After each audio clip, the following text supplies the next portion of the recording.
We have economic sanctions. I'm talking about economic, because we're not going to get into a world war. There are more than 14,000 sanctions on Russia. They were supposed to cripple the economy, but the opposite is happening. السلام علیکم. کیا آپ جانتے ہیں کسی ملک کو شکست دینے کے لیے جنگ ہی کافی ہے؟ جی نہیں. ورلڈ وار 2 کے بعد جنگوں کی نیچر کنونشنل سے نان کنونشنل کی طرف چلی گئی. یہ وہ جنگ ہے جو بغیر ہتھیاروں کے لڑی جا رہی ہے. فروری 2022 میں روس نے یوکرین کے اوپر مکمل حملہ کیا اور یہ ورلڈ وار 2 کے بعد یورپ کی سب سے بڑی جنگ تھی. یہ جنگ میزائلوں اور توفوں تک محدود نہیں تھی، بغیر اس جنگ میں ایک خاموش ہتھیار بھی استعمال کیا گیا جس کو کہتے ہیں معاشی پابندی، فیکشنز. دنیا نے منصوبہ بنایا کہ روس کو جنگ کے میدان میں نہیں بلکہ اس کو معاشی سرگرمیوں میں شکست دینی ہوگی. دوستو، لیکن سوال یہ ہے کہ ہو امپوزڈ اٹ؟ اس میں امریکہ سب سے آگے تھا. تقریباً روس کے $640 بلین کی ریزروز کے اوپر پابندی لگائی گئی اور رشین سینٹرل بینک کو سوئفٹ سے نکالنے کا اعلان کیا گیا. صدر پیوٹن کو بلیک لسٹ میں ڈالا گیا اور یورپین یونین نے روس کے آئل، اسٹیل اور کول کی ایکسپورٹس کے اوپر بھرپور پابندی لگانے کا اعلان کیا گیا اور شیل اور میکڈونلڈز جیسی کمپنی نے ملک چھوڑنے کا اعلان کیا.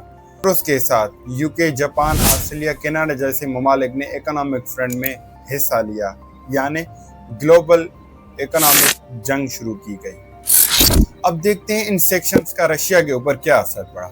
IMF کی 2022 کی رپورٹ کے مطابق رشیا کی GDP 2.1% گر گئی لیکن کولیپس نہیں ہوئی. 2023 اور 24 کی رپورٹ کے مطابق جنگی اخراجات کے باوجود بھی رشین اکانومی مضبوطی کے ساتھ ری باؤنڈ ہوئی اور 3.6 کے ساتھ گروتھ کیا. اور 2025 کی IMF کی رپورٹ کے مطابق رشین GDP 0.9% گروتھ کی اور ورلڈ بینک کے مطابق 1.4% گروتھ کی ہے. دوستو، گلوبل سائیڈ ایفیکٹس پر نظر ڈالتے ہیں. ان سیکشنز کے اثرات صرف روس پر نہیں پڑے بلکہ پوری دنیا کو محسوس ہوئے.